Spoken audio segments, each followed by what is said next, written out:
What's up guys, welcome back to the channel. In today's video, I'm going to show you how to get more shields in Monopoly Go quickly and easily. The first thing we'll do is tap into our Monopoly Go app. First, I'll show you why you want shields, and then I'll show you the easiest way to get shields. At the top of my screen, you'll see I have a space for 4 shields. It's grayed out right now because I don't have any shields. In just a second, I'll show you how to fill that up with orange shields. So I'll show you why you want a shield. If you attack a spot and they have a shield, they block you. You want that shield so that you can block other people. So the easiest way to get a shield is to simply roll. You'll see I have shields on my spots across the board.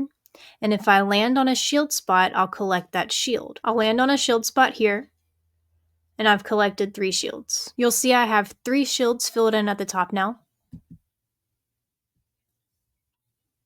And now I've just earned another 3. So now all 4 of my shields are filled. So now I'm defended against attacks if someone tries to attack me. That's all for today's video, guys. I hope this video helped you get more shields in Monopoly Go quickly and easily. If you found this video useful, make sure to give it a thumbs up and don't forget to subscribe for more quick videos like this one. Drop a comment below if you have any questions or ideas for future videos. I'd love to hear from you, and I'll see you in the next one.